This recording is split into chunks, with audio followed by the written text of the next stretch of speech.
Irmãos, abram no Salmo de número 23. No final desse culto, nós vamos orar pela igreja e vamos orar por aqueles irmãos que nos acompanham pela internet. Se você quiser esta oração, escreva para nós, não esteja sinalizando que nós vamos interceder pela sua vida e pela vida da sua família, não é? No final desse culto. Salmo 23. O Senhor é o meu pastor, Salmo de Davi. O Senhor é o meu pastor, nada me faltará. Ele me faz repousar em pastos verdejantes. Leva-me para junto das águas de descanso. Refrigera minha alma. Guia-me pelas veredas da justiça por amor do seu nome. Ainda que eu ande pelo vale da sombra da morte, não temerei mal nenhum, porque tu estás comigo. O teu bordão e o teu cajado me consolam. Preparas-me uma mesa na presença dos meus adversários. Unges-me a cabeça com óleo, o meu cálice transborda. Bondade e misericórdia certamente me seguirão todos os dias da minha vida, e habitarei na casa do Senhor para todo sempre. Pai, entregamos em tuas mãos esse momento onde a tua palavra será lida como já foi e explanada. Que teu Espírito fale aos nossos corações. Nós oramos e te agradecemos em nome de Jesus. Amém, Senhor. Irmãos, o Salmo 23 é, quem sabe, ou quase certo, o salmo mais conhecido entre os 150 da Bíblia. Ele é recitado praticamente todos os dias em algum lugar. Ele é um salmo que pode ser encontrado na parede de uma casa, num quadro, na estante com a Bíblia aberta, ou até mesmo, não é, sendo recitado de cor quando alguma coisa ruim acontece. E as pessoas acabam usando esse salmo como uma maneira de afastar os maus fluidos, os maus olhares, não é? E acaba sendo algo místico que as pessoas utilizam este salmo para sair de situações muito complicadas da sua vida. Mas quando a gente faz isso, a gente tira muito da beleza do salmo e da importância desse salmo para a vida do crente. Porque esse salmo, ele mostra as duas faces de Davi. É um salmo interessante, porque quando Davi escreve esse salmo, ele mostra para aqueles que estão lendo o salmo duas maneiras diferentes que as pessoas podem enxergar o seu autor, ou seja, Davi. A primeira delas é quando ele se coloca, não é, como ovelha cujo pastor é o Senhor, não é? Ele se coloca ali como alguém que é cuidado por Deus, como alguém que é guardado por Deus, protegido por Deus, como uma ovelha é guardada e protegida, não é, pelo seu pastor. Davi se coloca na posição de ovelha para poder, não é, expressar o que ele sentia para com o seu Deus, a maneira que ele se sentia, não é, na sua relação para com o seu Deus. Davi se sentia uma ovelha bem cuidada, bem alimentada, bem protegida pelo seu pastor. Mas ao mesmo tempo, esse salmo, não é, ele é uma descrição desse período que Davi se coloca como rei de Israel. Porque essa característica, não é,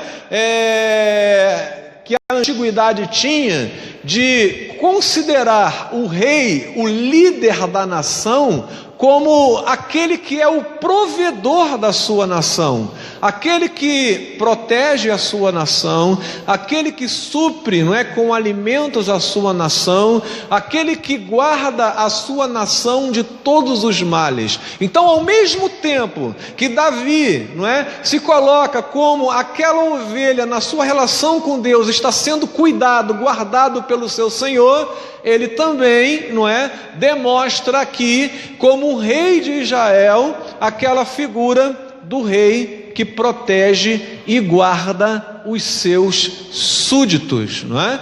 O rei tinha esta missão, e nesse sentido, Davi, como rei, era o pastor da nação Israel, não é?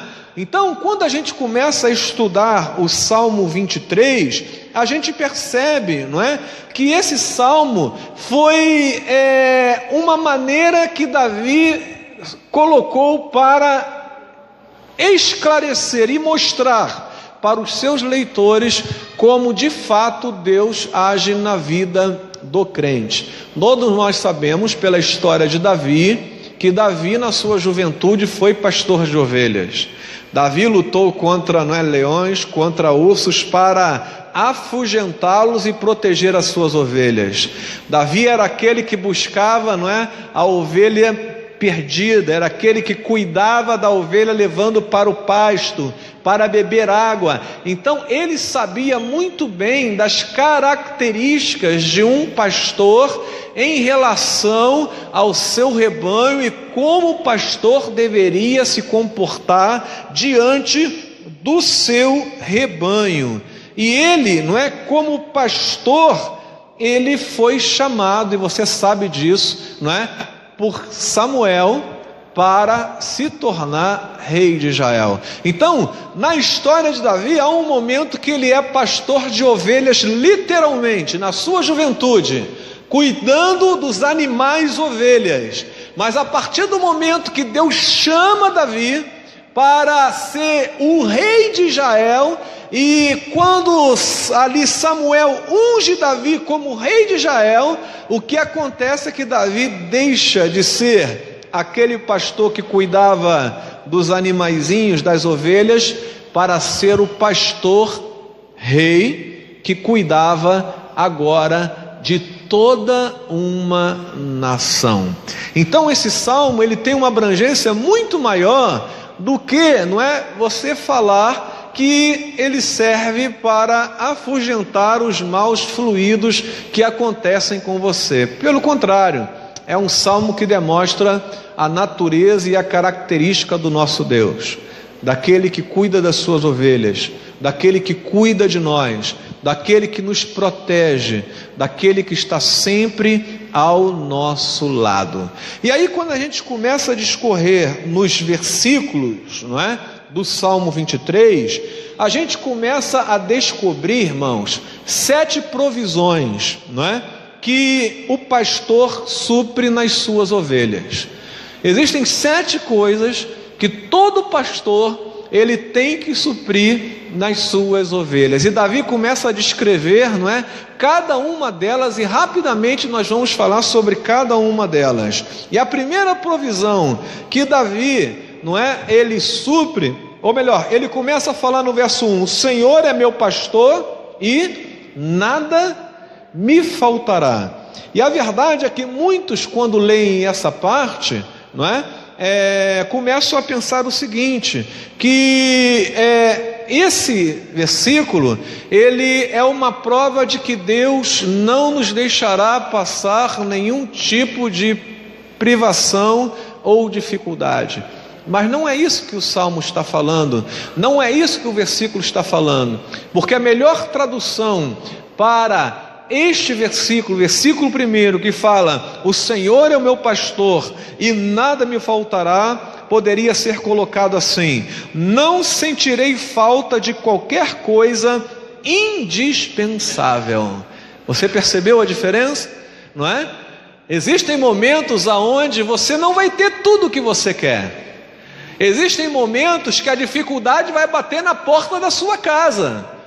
Então, o que o Salmo está falando não é que você vai ficar isento das dificuldades, e nem que você vai ter tudo o que você quer, mas o que ele está dizendo e prometendo é que se existe alguma coisa indispensável na tua vida, isso Deus não deixará faltar. O pão de cada dia, a sua presença maravilhosa na tua vida, aquele cuidado que ele tem com todas as suas ovelhas, isso jamais vai faltar na tua vida. Agora, há momentos aonde nós sentiremos falta de algumas coisas, mas elas são indispensáveis? Não. E por isso, Deus permitirá que isto falte, quem sabe, na tua vida em algum momento. Há situações difíceis que nós passaremos, não é? Tempestades, lutas, e muitas vezes sem entender porque elas batem na nossa porta. Mas a verdade é que a questão da indispensalidade da presença do Senhor na nossa vida permite, irmãos, que a gente passe pelos momentos de tribulação e de luta com a serenidade daquele que sabe que o comandante do navio está no navio enquanto a tempestade e as ondas batem no seu lado. Essa é a característica daquele que confia em Deus. Ele sabe que nem sempre o mar será uma calmaria. Ele sabe que às vezes ele vai pegar ondas. Ele sabe que às vezes vai chover. Ele sabe que às vezes o navio vai balançar. Mas o capitão do nosso navio jamais nos abandonará. Amém? É interessante naquela passagem onde Jesus está dormindo no barco, né? E eu lembro que o Guilherme falou isso numa mensagem no domingo de manhã, citando, né, uma palavra que o Nilson falou, né, que é interessante. Jesus estava dormindo e quem falou, né, e o Nilson tirou, foi o Ariovaldo Ramos. E é interessante, né, que Jesus estava dormindo, os discípulos preocupados porque, não é, a tempestade estava grande, o navio estava sacudindo, eles estavam com medo da tempestade. E aí Ariovaldo Ramos vai falar, não é? Segundo os nossos irmãos colheram da mensagem, não é isso? Que eles deveriam, na verdade, estar o quê? Dormindo também. Porque aquele que comanda, não é, o vento, aquele que comanda as ondas do mar, aquele que comanda todas as coisas, estava dentro do barco. Então, quando a gente começa a declarar, o Senhor é o meu pastor, nada me faltará, a gente tem que ter essa percepção na nossa mente, não é? Não nos faltará nada, não sentirei falta de qualquer coisa que seja indispensável para a minha vida. Agora, que coisas são essas que são indispensáveis para a vida do crente e que o Senhor provê, que o Senhor não deixa faltar, que o Senhor está ali do seu lado? E aí a gente começa a trabalhar aqui no verso 2, que diz: Ele me faz repousar em pastos verdejantes, não é isso? Não me faltará nada indispensável. Deitar-me faz em pastos verdejantes. Na verdade, irmãos, o que ele quer dizer aqui com pastos verdejantes? Pastos macios, não é? Pasto novo, e assim, não é? Que as ovelhas, elas deitam nesse tipo de pastos, elas se sentem satisfeitas. Isto é super interessante, pois mostra nesse verso que há um amparo proporcionado pelo pastor, ao qual não vai faltar jamais satisfação para as nossas vidas. Você pensa numa ovelha que anda durante muito tempo. Há momentos onde ela precisa descansar, não é? E aí o pastor para toda aquela caminhada de deslocamento do seu rebanho, não é? E no momento onde ele tem que aliar um lugar próprio para descanso com um lugar onde tem alimento farto, ele procura os pastos verdejantes, porque o pasto verde é macio. E aí a ovelha deita, né, naquele pasto macio e se sente acomodada, aliviada, não é? Ela consegue descansar com mais propriedade. E isso, não é? A Bíblia nos garante que o Senhor promete a todos aqueles que são considerados as suas ovelhas. Se você quer de fato descansar, a verdade é, irmãos, que o descanso verdadeiro nós só encontramos na presença do Senhor. E isso é verdade. Há muita gente, não é, que hoje vive uma vida de estresse atrás de estresse. E não adianta você ganhar mais dinheiro pensando que o dinheiro vai aliviar, não é, o teu cansaço mental, físico e espiritual. Porque esse descanso, o verdadeiro descanso, só quem dá é o Senhor Jesus. É Ele que diz assim, ó: vinde a mim, todos vós que estáis cansados e sobrecarregados, e eu vos aliviarei.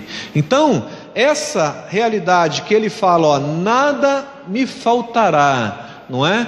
É a certeza de que se um dia nós estivermos cansados, nós encontraremos esses pastos verdejantes, macios, na presença do Senhor, que aliviará o peso da nossa alma, renovará as nossas forças e permitirá que a gente caminhe na presença do Senhor com um espírito novo. Essa é a certeza de todo crente. Agora, vejam o que diz o verso de número 3, não é? Ele diz assim: refrigera-me a alma. E isso é algo importante, não é? De ser, ou melhor, antes no verso 2 ele diz: leva-me para junto das águas de descanso. Em outra versão, né, para águas o quê? Tranquilas. E isso nos fala não apenas do descanso que nós falamos, mas daquele que orienta e guia as suas ovelhas. Se a Bíblia diz, não é, que o pastor, ele conduz as suas ovelhas até as águas de descanso, essa condução é uma orientação, é uma maneira de guiar as suas ovelhas até os lugares que não haverão, não é? Ou não estarão estressando essas ovelhas com as circunstâncias do dia a dia. É como se você pegasse as suas ovelhas, não é? Tirasse do meio da confusão e levasse para um lugar aonde elas pudessem descansar, sem perigo dos devoradores que estivessem por perto, sem perigo de vê-las cambaleando no meio do caminho. Por quê? Porque o seu pastor as guiou para um lugar seguro. E isso é algo interessante, não é? Porque esse texto deixa claro que a provisão do pastor nos traz, mostrando que sempre vai estar nos guiando em nossas vidas. A vida do crente, irmão, é uma vida que tem que ser conduzida pelo Espírito de Deus. Eu não sei como você faz, não é? Mas se não há nenhum tipo de oração da parte do crente pedindo que Deus conduza as suas decisões, que Deus conduza a sua vida, não é? De tal forma que tudo aquilo que Ele fale, tudo aquilo que Ele diga, tudo aquilo que Ele decida, seja feito de acordo com a vontade de Deus, então, irmãos, o que vai sair de nós são decisões absolutamente carnais, absolutamente humanas, que poderão até mesmo satisfazer os nossos desejos mais interiores, que não são expressados para fora. Mas nem sempre, não é, aquilo que nós fazemos para nos agradar é aquilo que agrada a Deus. Por isso que precisamos ser guiados pelo Senhor, porque ao sermos guiados pelo Senhor, podemos até decidir contra a nossa própria vontade, mas isso em algum momento nos trará paz. Eu lembro aqui da história de Jonas, aonde Deus, tentando guiá-lo para a sua vontade, o manda para Nínive, né, para que ele pregasse ali arrependimento, ou melhor, para que ele fosse ali e falasse sobre a sentença de Deus para aquela cidade. E Jonas, não vai. Ele vai para Jope, ele vai para outra cidade, e a sua fuga só termina quando ele é engolido por um grande peixe, não é? depois de estar dentro de um barco, numa tempestade, e toda a tripulação então tira a sorte, recai sobre ele, ele confessa o seu pecado, ele é jogado no mar, ele é engolido por um peixe, e depois, de 3 dias, ele ora ao Senhor, e ele é vomitado numa praia. A partir dali então, Jonas muda o rumo da sua história para ir de encontro à vontade de Deus. Deus o havia orientado de uma forma e ele agiu de outra. E a consequência foi de que a cada passo de Jonas em direção à fuga da presença de Deus, ele ia se afundando cada vez mais. O crente precisa aprender a viver sobre a direção do Espírito Santo de Deus. Nós vemos várias vezes Davi, o autor do Salmo, dizendo para Deus: Senhor, é agora que eu vou contra os meus inimigos? E Deus fala: não, agora não, espera. E Davi espera. Depois Davi fala: Senhor, é agora que eu vou? E Deus fala: é agora, vai. E Davi vai e vence a batalha. E é assim, irmãos, que o crente tem que viver. Ele tem que viver sob o domínio do Espírito Santo de Deus. As suas decisões têm que ser orientadas, a sua vida tem que ser orientada pelo Senhor. E quando nós fazemos isso, nós percebemos que essa orientação espiritual que vem através da sua palavra, que vem através dos ministros que falam aos nossos corações, que vem no momento que você liga um rádio, que você ouve na internet uma palavra abençoada, essas orientações é a orientação do nosso pastor, que cuidando de nós, nos leva, nos guia, nos conduz a lugares de descanso, a águas tranquilas. E é isso, irmãos, que Deus quer. Com toda a sua direção, com toda a sua maneira de guiar o seu povo, o que Deus quer, na verdade, é que você experimente essa tranquilidade, essa paz. E se nós seguirmos os caminhos de Deus, se nós seguirmos a palavra de Deus, nós teremos paz no coração. Essa é a certeza do crente que tem essa provisão, não é? A provisão da orientação.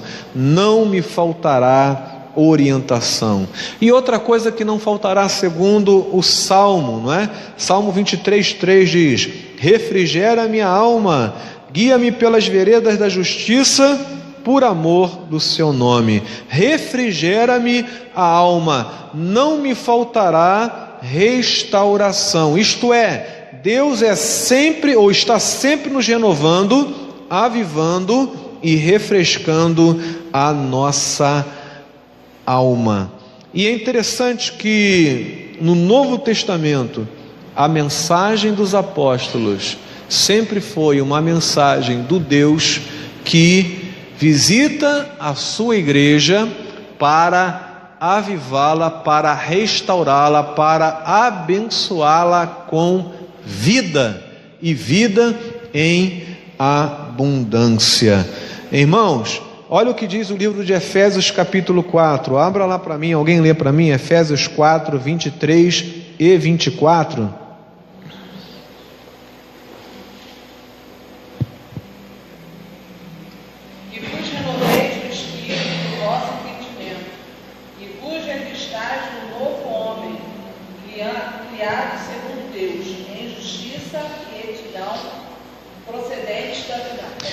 Então Paulo fala para a sua igreja que deve ser uma igreja renovada, não é? Num novo espírito e revestida de um novo homem, não é? Que segundo Deus, não é? Foi criado em verdadeira justiça e santidade. Como povo de Deus, nós somos uma nova criatura com um espírito renovado. E assim, irmãos, esse refrigério que nossa alma agora experimenta, ela passa a ser mostrada para aqueles que estão diante de nós. Esse renovo é algo que o Senhor promete. Deus promete restaurar a vida de todo aquele que se coloca diante dele como uma ovelha submissa ao seu pastor. E eu não sei como você entrou aqui hoje, mas a verdade é, irmãos, que a caminhada cristã nos leva muitas vezes a um esgotamento espiritual.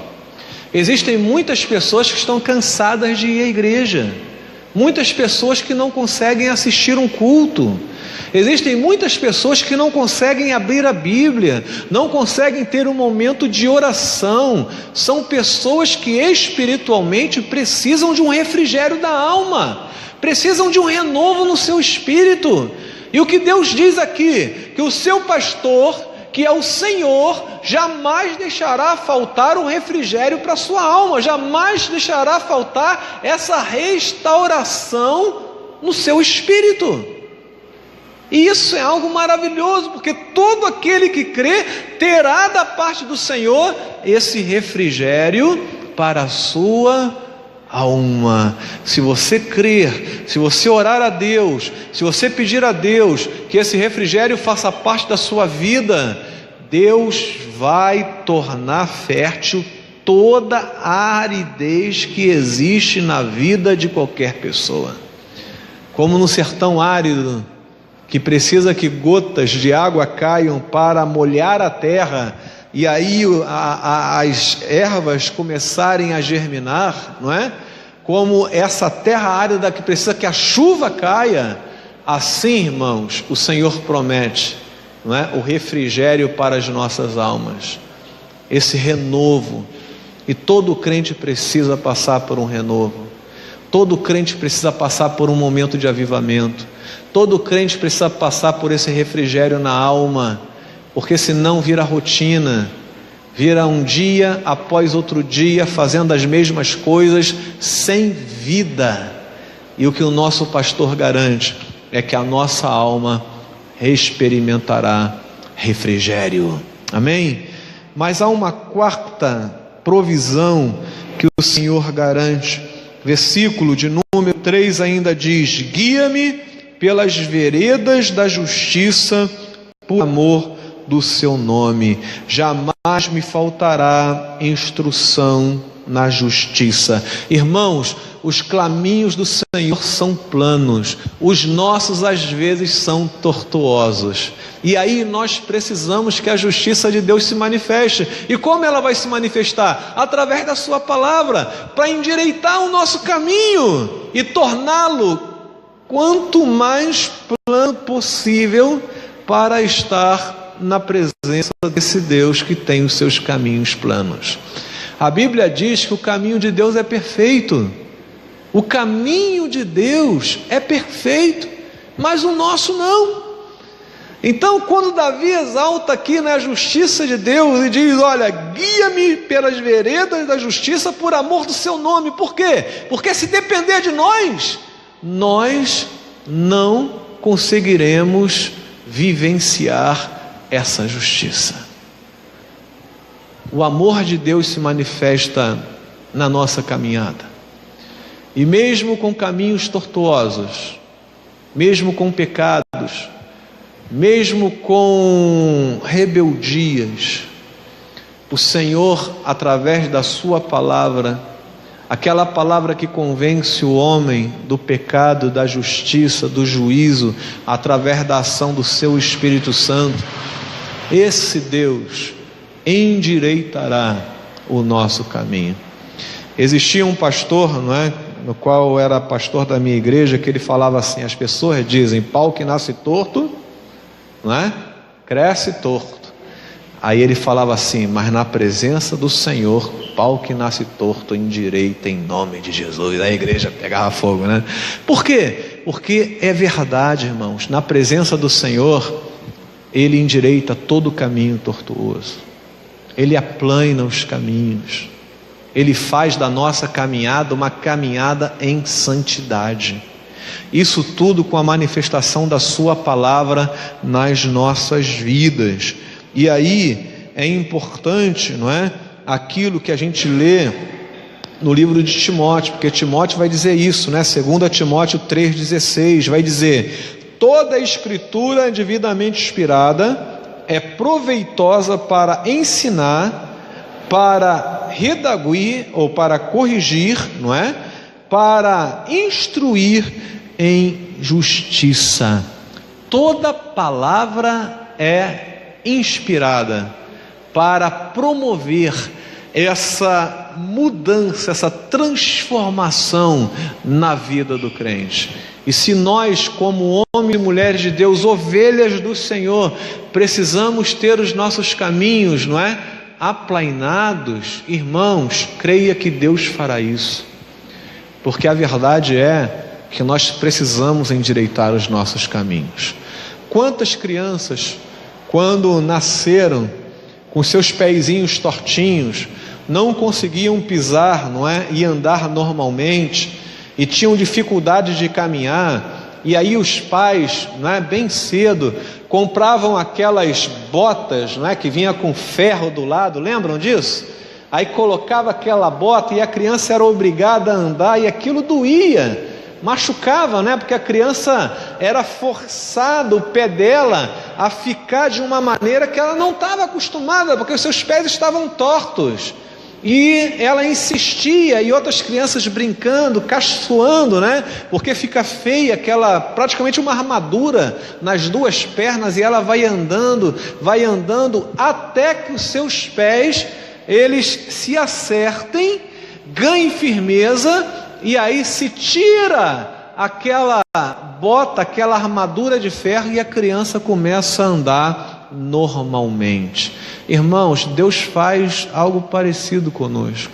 A sua palavra, ela molda os nossos pés para andarmos em caminhos de retidão. E é por isso, né, que nós, como Davi, devemos exaltar essa justiça de Deus. Guia-me pelas veredas da justiça por amor do seu nome. E é só pelo nome de Deus mesmo, porque nós não vamos querer passar por esse processo. Dói muito, machuca muito. Quando a Bíblia é realmente pregada, nós somos confrontados com os nossos erros, com os nossos defeitos, com as nossas dificuldades, limitações. Isso machuca, mas é algo necessário para que haja cura, e essa justiça se manifestando abençoará a vida do crente. Amém?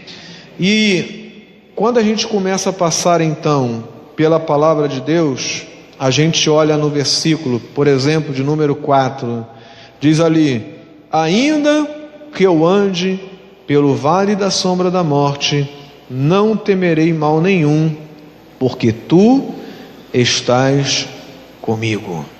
Existem momentos difíceis na vida de todos nós, e principalmente quando a morte está por perto, muitos têm o seu coração tremendo, não é? Com a dificuldade de aceitar aquele momento. Só Deus consegue nos livrar, irmãos, da morte. Tanto a morte, não é, física, como a morte espiritual. A Bíblia nos diz, irmãos, que a presença do Senhor na nossa vida permitirá que nós experimentemos um outro tipo de vida, a vida eterna na presença do Senhor, não é?